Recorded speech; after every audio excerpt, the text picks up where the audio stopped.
Hello, good evening everyone. Again, I'm back because many of my students have asked me that when I'll be taking that very chapter that I have discussed 2 days ago named Sayonara. So, today I'll be telling the chapter in details. And first of all, I'll give a short summary what this story is about. And then I'll tell about the every details of the story. Okay?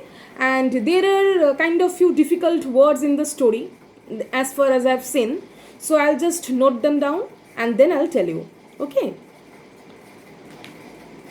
If I say that I'm going to tell you the summary of the story, then I should say one thing. What is this the word sayonara means? I have said in the previous day as well. It is a Japanese word and it says that it is bidding goodbye or bidding adieu to some loved ones and the dearest ones. This story, Sayonara, is written by Anne Lindbergh. Okay. We all know that it is a Japanese term which means to let go. Which means to let go. Or in simple language, we can term it as goodbye. We can term it as goodbye.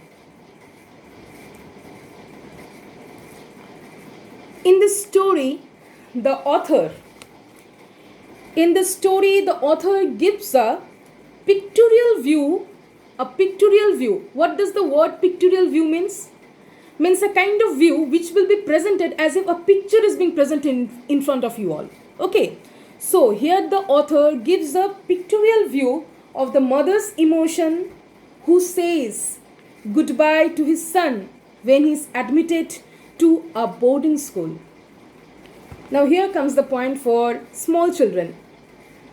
Many of the families, or we can say most of the families, when they decide to educate their children, whether it be son or daughter, some of them think that they should be sent to boarding schools so that they can come under a kind of good regulations, disciplines and strictures of life, and as well as they will get the perfect amount of education. So similarly here also the boy is being decided from the family to be taken abroad for studies in the boarding school. But when we hear the term from the very childhood, boarding school, what do we think? That no, it is something tough. Somebody is going away to the boarding school. After long days, they will come to meet their parents. A kind of remorse, a kind of nostalgia, a kind of pain. Each and every emotions are there regarding this boarding school. Because father here is quite ambitious to make his son the brightest student.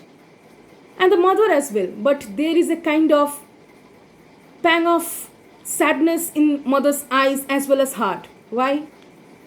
Because when the son will go away, the mother will feel as if some ground is being shaken. Though it is for the education purpose, but when the time of bidding adieu comes, in other cases also we can say, suppose we are going abroad for few days, we are just saying that okay, goodbye mom, we will be coming later. So they are getting in tears a bit, a kind of tears that getting this, oh their daughter is going, oh my son is going, so I'm feeling bit bad and very sad when they will come. This is the longing of a mother's heart. The ache and longing of mother's heart cannot be compared to anything. It cannot be described in words, isn't it? Here, and now the boy who is being decided to take into the boarding school by the family as well, they are now coming to a point of decision that it is final and they'll go now. Okay. And now he has to prepare his mind that he has to leave without his mother. See, there is a positive side as well as the negative side. The positive side is where the positive side we can find here that he will get a fruitful education. He will get under quite good disciplinarian systems, and he will flourish into a good human being as well as a good careeristic human being. Each and everything is fine, but only if we see or nurture the sentimental issue, only if you see the longing of a mother's heart, then we can tell that it is quite difficult for a mother to handle when she is sending her son or daughter to boarding school, because it pains. Maybe at the first time or the second time, later on it will reduce, because life, we know, it's a continuous flow and nothing can be stopped for continuing our life.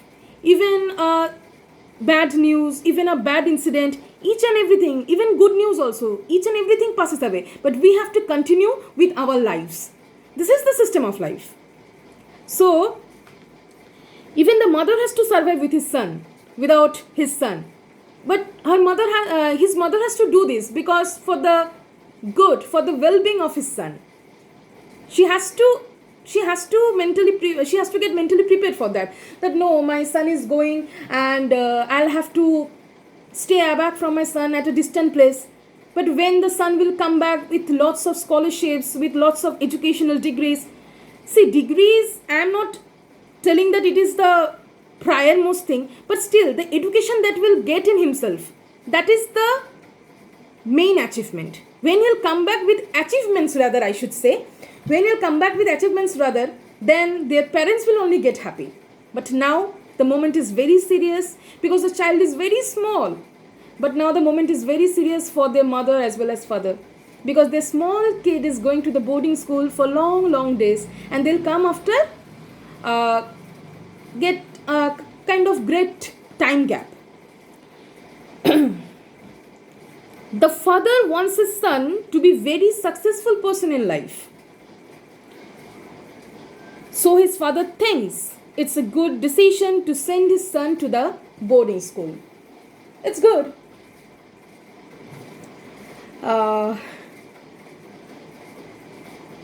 Obviously, it's a good decision to send him to boarding school. And it's a very natural desire, it's a very natural wish of a parent to see his or her daughter or son to be a great achiever in the future. It's quite natural. So we see nothing negative here.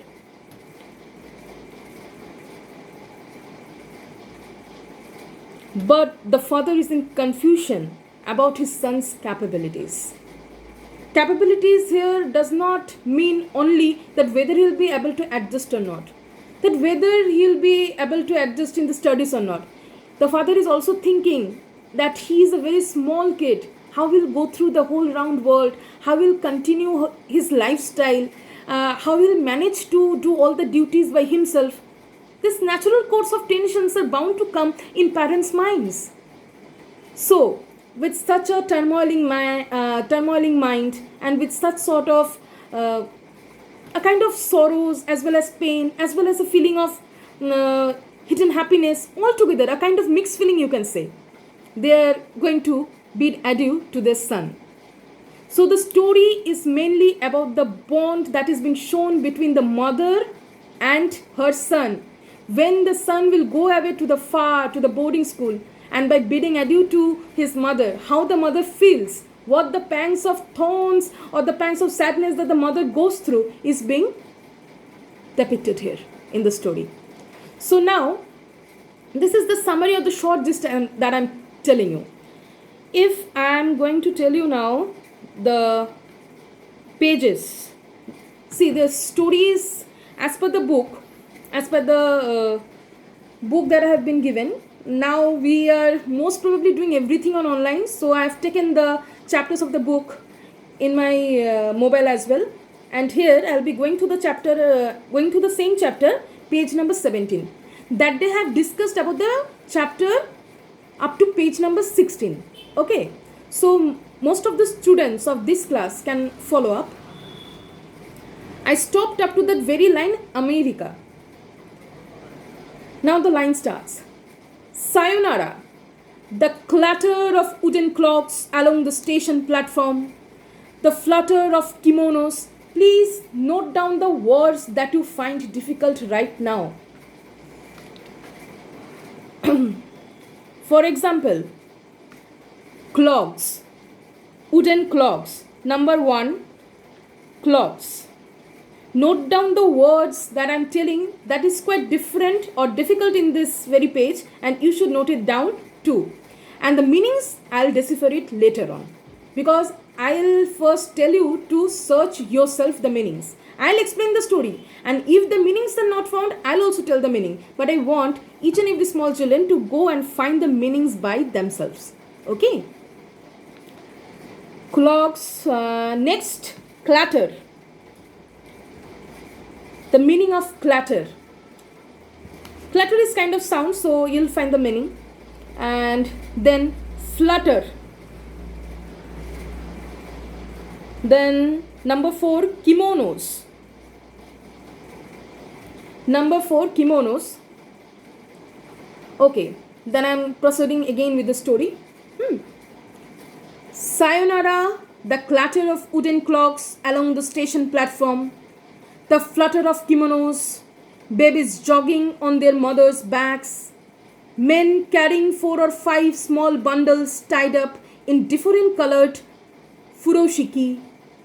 Furoshiki. It's a kind of Japanese word, I guess, because I'm dealing with the very word sayonara, the Japanese word. We are bringing the images from there itself. So maybe this is some word that is related to a Japanese term. Okay. So the word is furoshiki. Note down the word furoshiki. Furoshiki. Okay. Old women knocking along with their sticks, their brown faces hidden under enormous roof like hats of straw, a man shouting his words. Here the outside nature, the surrounding nature is being described. They have already come to go to that very place where he is going to study. So maybe he has landed in the very place where he will go from. Maybe it is a station. So the outside ambience and the outside arena or the surrounding, we can say, if said in particular way, the surrounding ambience is being described here vividly. See the lines, with the lines only you can get the meaning. The clatter of wooden clocks means he is finding in each and every details what is happening around him. This kind of feeling is quite natural, because when somebody is leaving his home place, hometown, then each and everything of that place creates a kind of strong nostalgia, a kind of strong memory for that very person. So he is also, being a child, observing each and everything, what is happening here, where the sounds are heard from, what kind of trees are being cut, then what the men and women in flock doing together, where they are rushing to, where few people are going to. He is observing the whole nature and the surrounding in a very vivid way. Okay, because we can say that when somebody is going to some place different from that of his hometown or home place, as if bidding adieu to that place for a long time, then obviously he or she will look into the place in a very vivid detail. See, this was my place, this kind of people were there. He is observing the very ambience around there. Okay. This is I am telling in my way, but mainly if we tell in short, this is what is the author is going through the vivid description of the nature that he is seeing around him. Okay. The day-to-day activities that the persons are going through, that is being described here. Because see, their brown faces hidden under enormous roof like hats of straw, a man shouting his wares. First of all, only I have said that a pictorial view is being represented. When we are describing this way, that there few men are carrying bundles of sticks on their shoulders, few are covering their head with the hat. All these are pictorial images that the author is bringing in front of us. Okay. So actually it is getting much time. See, I have told you the summary today. It's about a very nostalgic feeling of someone going away to a different place, and here in the case particularly we can say that the son is going to the boarding school. The pangs and the feelings of a mother as well as of the son is being described in vivid way. This is the main theme, and that I am describing or I am going through. When the author enters the story, he is describing the nature first, the ambience first, the surrounding first. Okay, and gradually he will go to his own inner feelings. So here I am stopping today. Next class I'll be conducting on the very repetitive dates I won't be able to give. I'll be conducting it on after 2 or 3 days. Okay, so up to this much I'm keeping here. One more page is left and half of this page is left, that I'll be describing it someday later, and I'll notify all this in my channel. Oh, one thing I should say, all of you, means it's a kind of humble request to all my friends, all my well-wishers, all my teachers and respected all the elders over there, that I have newly opened a new channel, that is spoken English courses and sessions online. So you can all like that Facebook page or that Facebook channel, and you can see all my home tutorials over there. But the spoken English courses I'll be carrying it after 2 to 3 weeks, because now I'll be dealing with few chapters of the students because they are in a hurry, and that spoken English classes I'll be taking it later on. But please do be attached with me on that very Facebook page. And for today, up to this much. Thank you. Have a nice day.